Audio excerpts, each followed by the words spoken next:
All right, man. Told you talk. 12 o'clock show. 12 o'clock show.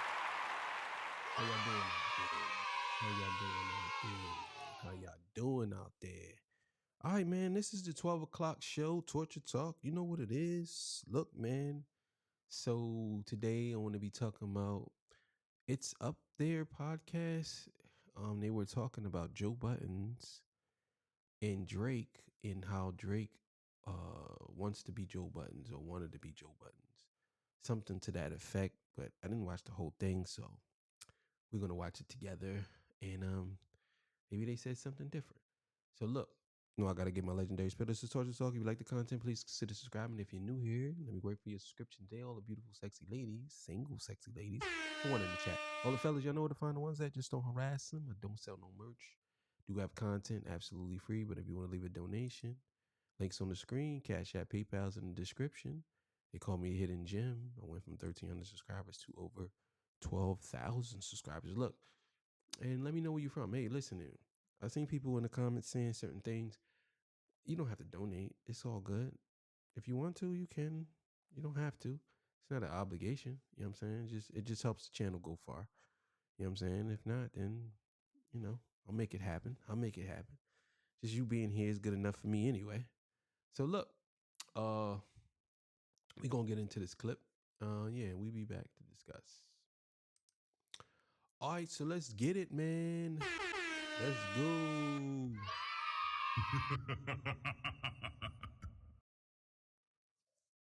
Drake and Joe. Yeah. So what do you think about when they get into it and Joe and Drake tells him like, yo, come on, man, I think that's why. Because I think at one point in time, Drake respected Joe as a lyricist. So when Joe says it fuck with Drake because it's like, it ain't like Joe just something off the street. You know what I'm saying? That's right. Any can say what they gonna say, but it's like, it's you. Like, you feel me? Like, I looked up to you, bro. Like, don't do me like that. You know what I'm saying? Think I don't. Okay, so I guess he's speaking from the perspective of Drake saying to Joe, "Don't do me like that," like, or is he speaking from the perspective of Joe? No. He actually speaking from the perspective of Drake saying to Joe, "Don't do me like that. I looked up to you." But here's why I think that he's getting it wrong. People got to learn how to take criticism. And I think Drake doesn't know how to take criticism. I think a lot of times when people criticize him, he goes off the deep end. And this is with everything. It's not just women, it's not just his music.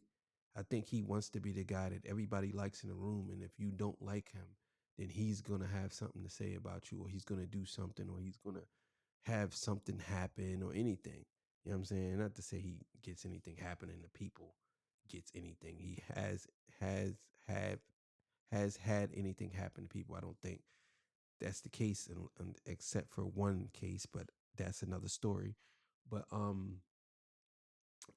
I think he doesn't know how to take it, and I get what he's saying, but at the same time, I don't know how to feel about what he's saying. Looked up to Joe, or is Joe overplaying this? Have Joe's king narrative?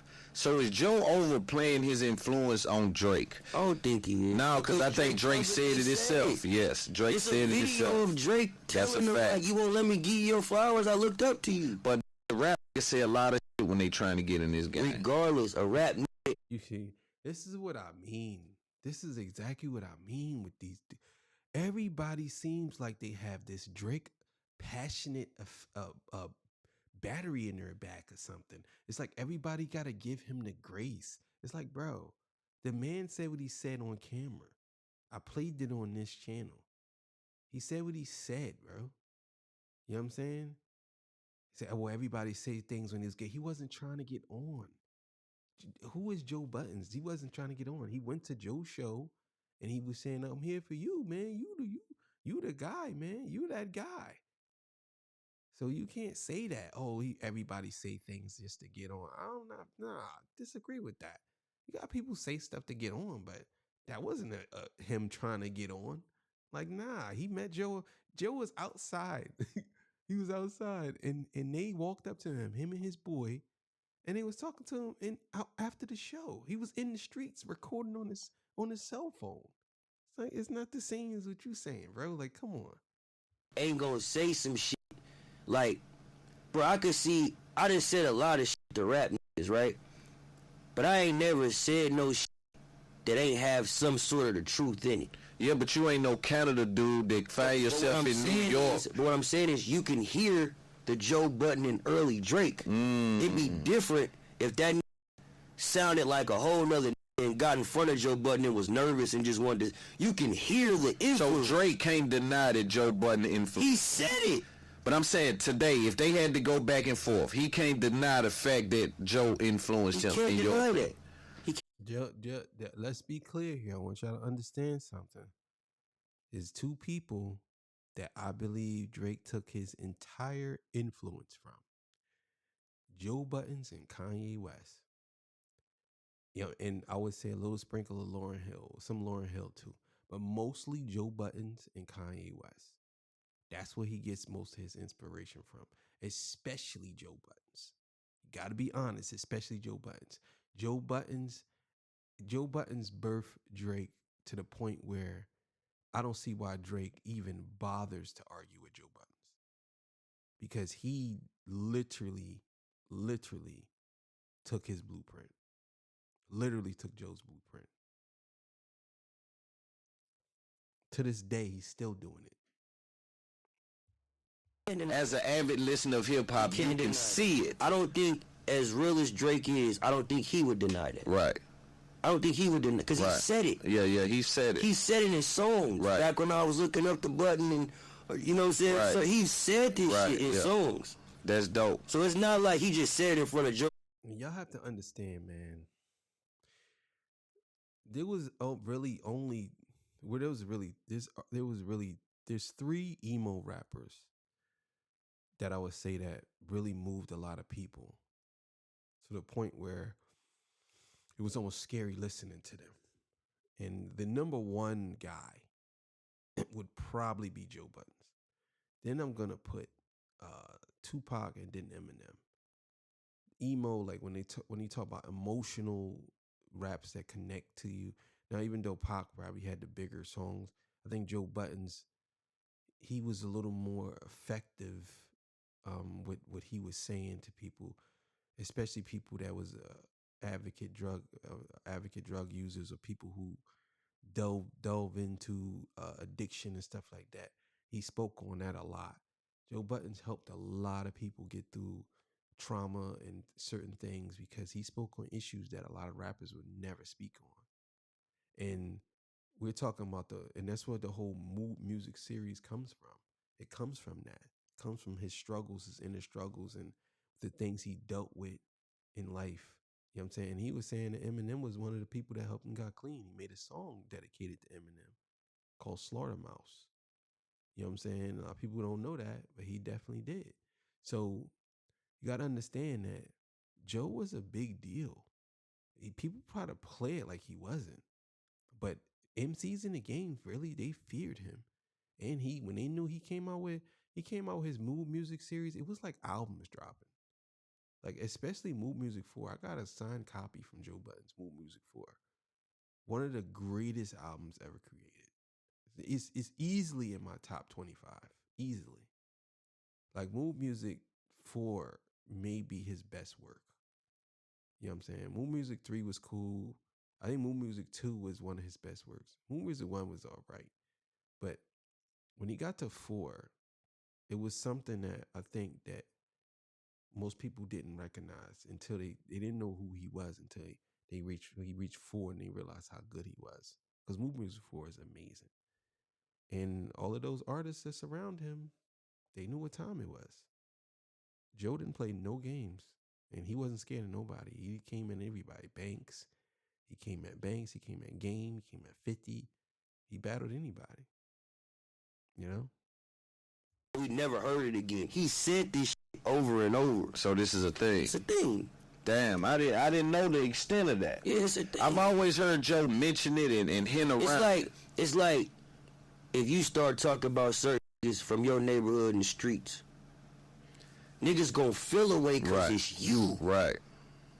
It's like if when LeBron criticized another player, that's why as a rapper, I don't like talking about a lot of rappers a lot because it's me. It's Bron. It's like, you the one that know what we go through. But that's why your voice is powerful, and I'm learning this through my athlete friends, my NFL, NBA guys, is that the athletes are noticing that without their representation on these narratives or on these insights, because, right, it could be two squares sitting right here having a conversation about Dre and fucking up the narrative. So it's important that you are present in them conversations about the rap culture because you're speaking for the rapper. Yeah. Like how you just held Kendrick in position against, you know, all of that shit that is trying to, think about this. Look where he can go with it. Yeah. It's important. Only a rapper brain can give that. No, real talk. You know, so y'all feeding the youngsters. But sometimes, like, as artists, bro, we be sensitive about our shit. Nah, I'm sensitive about my shit, so I'm.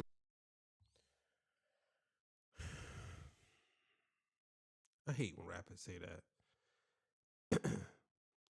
You are in a business of letting people hear your material. There's no need for you to be sensitive about it. You have to develop thick skin in this. Rappers always talking about how tough they are, but yet and still they explain how sensitive they are when it comes to their work. Because I believe a lot of rappers, they're under the impression that everybody's supposed to like everything they do because they like it. It's not the case. You know what I'm saying? And I like to talk about everything that these people talk about. I know this is not the topic, but whatever they say and I disagree with, I'm going to speak on it, just to put that out there. But I think that a lot of people got to understand that everybody doesn't always mash up together. And Drake doesn't know exactly what Joe Budden was going through. And Joe Budden don't know exactly what Drake was going through.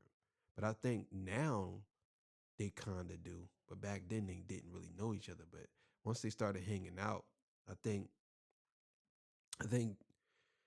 when Drake hung out with Joe, I think Drake realized that, because when he was growing up, he was probably a clown. And I'm not saying that to disrespect him. I don't know, that is kind of disrespectful, but not even mean to say clown, I'm sorry. He probably wasn't in the in crowd. And to me, when I look at Drake in them older videos, he just looked like a corny dude. He looked like he didn't get no girls. He looked like he didn't even know how to approach girls. I think once he got to that fame and then he realized that, oh, I got this type of power, or I could take this dude's girl, or I could mess with her. Because women, a good portion of them, not all of y'all ladies, but a good portion of them, they thrive off of what a person could provide or the status of a man. And Drake, once he realized his status, he totally changed. And I think that's where the two, Drake and Joe, conflict at. I think Joe kind of looked at him like, because Joe's a real one. I think Joe looked at Drake as a younger brother. And then Drake kind of looked at Joe as, oh, this guy, he's just a stepping stone for me. I could get something from him and move up to the top. You know what I'm saying? That's what I believe. I done heard certain friends of mine, rap friends, say shit about me in interviews that I ain't necessarily like, but I understood it. You know what I mean? But everybody ain't got thick skin like me. You know what I mean? Like, so I'm empathetic to that. I don't know, man. I try to get a game and light the way. No, I get a game. Yeah. I always give game. Yeah. I done lost friends for giving game because niggas thinking I'm bragging. And I'm really just trying to give niggas game while they can better their situation. Yeah. You know what I'm saying? So I'm always going to give game, but I understand as men, bro, we want to be the providers. We want to be the protectors. We want to be the motherfuckers that give people the information. So sometimes as an alpha male, you can take away a nigga's ability to be a man in the room. You feel me? Because in that, like you say, in a small city, he could be the man. You know what I'm saying? Or in this small room, he could be the man. But when you come around, you start talking all this fashion, this information, and you dim his light. Yes. and now he felt like he not as powerful as he. I don't know about. I mean, I get what he's saying, but ain't no man could ever dim my light. I'm sorry. You can say these things and say, but if you stand secure in your spot and you are an upstanding man and you don't let nobody sway you and you stand straight up and your self-worth, nobody could ever dim your light. I don't care what y'all saying. Can never happen. You know what I'm saying? If you're unwavering and you don't let people's emotions and their thoughts and their opinions about you compromise who you are, you can never be swayed in who you are. It can never dim your light. I mean, I get what he's saying, but don't ever let somebody feel like you can another man or woman can dim your light because they make an opinion about you. You take that and you brush it off, or you take it in stride. You know what I'm saying? And other people's opinions don't matter if you stand secure in your spot. Don't matter what other people think. Because guess what? Eventually they're gonna respect you. And if they don't, they just won't bother with you. And you don't bother with them. So I don't agree with that. I don't agree with that. Once was. So I've been learning to have empathy for that and not look at it like a being a hater. This is a male trait. As males, we feel less than when we can't provide. They would take it there where it's like, damn, nigga. Yeah. You know, like you took it deep. That's a crazy conversation to think like that Joe has some influence on what Drake By doing. far. That's crazy. By far. Go listen to early Joe Budden. I'm gonna send you early Joe Budden mixtapes. Yeah. And really, you gonna be like, damn. He even do the, and you tired of me, so I'm back and all that. Dust with all my shits and all that. Joe do that. Nigga, they got like Wow. similar styles, bro. Wow. Drake just took the shit to a new level. He took Kanye, Joe, and there's a few, Lil Brother, right? Who was that? Lil Brother, the group Lil Brother. Yeah, pull that out. Remember, like Slum Village? Yeah. Baby, I'm selfish. Out to Drake took all them. Yeah, and that's another thing too. I I meant to I forgot to say little brother, but I kind of was just talking about the people that he took the influence from that was at top. But he's absolutely right about that. I want y'all to go back and listen to old Joe Buttons. I bet you any amount of money if y'all listen to Joe Buttons, y'all gonna say, why did he stop rapping? Joe Buttons, although because I have all his projects from the Joe Button album all the way up to uh the last album, All Love Lost. You know what I'm saying? I think it's either No Love Lost or All Love Lost is his last project. Some Love Lost, All Love Lost, No Love Lost. I think that's where it goes. And then yeah, I think that was the one where he was standing on the front with his hands like this, and he had his head in the air or something like that. That was one of his best projects. I think that he has a lot of good work. Honestly, Joe Buttons, he was top 10 lyricist of his time. He definitely should have not had stopped rapping. I understand that it got him frustrated, and I understand that where his podcast took him, maybe it took him to his calling or whatever. Maybe that was, but he definitely should have still rapped. And I'll be honest with you, he probably, if he comes out an album today or tomorrow, or not today or tomorrow, but you know what I mean. If he comes out an album now, he's gonna sell because people looking for rappers like him. You know what I'm saying? And he makes really good introspective music, especially when it comes to relationships. He has a song where he did 3 parts to it, and he goes through every part of the relationship. And he was another one of those where he'll drop a freestyle with no hook, and it's like intoxicating to listen to. So Joe is somebody, man. And I just wish I really, really, really wish Joe had kept rapping. I really wish he kept rapping. Really do. But I understand what he's saying about the comparison between the two, him and Drake. Yeah. And he put his own, who he was, on the influences that they gave him. Crazy. Yeah. That song you just said in particular. Yeah. You can hear that. He was influenced by them, and he took their influences and he turned it into what he does. And he did it better than them. Dog, you can hear that. I'm calling. I wouldn't say that he did it better. Just because more people see you and the machine is behind you pushing doesn't mean that you do it better than somebody. I disagree with that. I definitely think that he ain't doing nothing better than Joe Buttons. I'll just be 100% honest with y'all. Drake ain't doing nothing better than Joe Buttons. Nothing in any capacity. Rap fast, writing, anything. I actually seen Joe Buttons write a verse in 3 minutes and spit it right on a record. He wrote a verse and he not on the record but on the radio. He wrote a verse and he spit it on the radio. Actually, there was the anti-verse. If y'all ever heard, that's actually his best. That's his best album. Yeah, that the one with anti. What album is that? What album is that? That's not a Mood Music mixtape. Is it Mood Music 4? I think that's Mood Music 4. Yeah, I think that is Mood Music 4. No, that's not Mood Music 4. I can't think of the album. Anyway, that album is his best album to me. The one with Anti on it and the one with the other song, a couple of songs on there. Yeah, that's his best album. I think that's the Escape Route. Yeah, that's what it's called. Escape Route.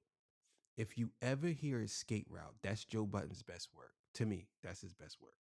You know what I'm saying? And I just think that he got to that level. It's just like Drake could never get to that level. You know what I'm saying? It's crazy. Oh, you can hear that in some of that shit now. My nigga, that's craziness. Bro, I study this shit for real. Like, when I go home at night, I don't go to sleep. I close my eyes and listen. And put Yeah, what about Ye and Drake? Drake was influenced by Ye.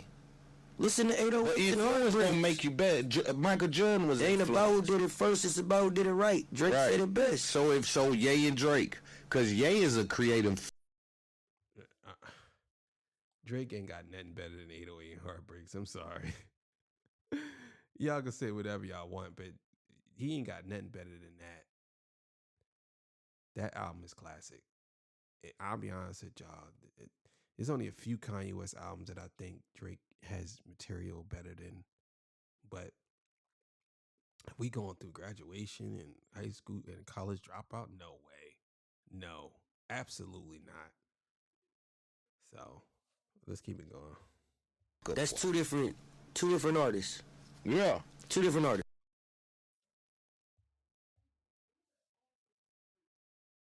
Yeah, make sure y'all go subscribe. You know what I mean? All that good stuff. That was a great interview, actually. Yeah, I just don't see the comparison between Joe and these other rappers out here. Now, as far as Drake goes, definitely the influence came from Joe, Little Brother, Lauryn Hill, Kanye West. You know what I'm saying? I think that that's where most of his influence came from. And some people say he they don't say directly copied, but he got not directly copied, but close to as possible as he can. But I think it was more on the lines of he took something from each one of them and he built this character of Drake. I think that in his earlier music, you can see that he was trying to be on a mood music type with Marvin's Room and stuff like that. But it wasn't something that I would say I mean, I guess it panned out for him, But for me, I can see right through some of the things that he was doing. As far as Joe goes, Joe definitely should have never quit rap. I don't understand why he did. I guess he had his own reasons and certain things that probably bothered him. But for me, I just don't I just don't see why he would do something like that. Even if he just did it on the side. You know what I'm saying? I think that it would have been something great, but he was a magnificent artist, and I just don't think that he should have quit. But either way, man, 12 o'clock show is over. Y'all have yourself a good afternoon. Thank y'all for being here with me. I appreciate y'all. You know what I'm saying? And yeah, man. Love y'all. See y'all. Peace. Bye.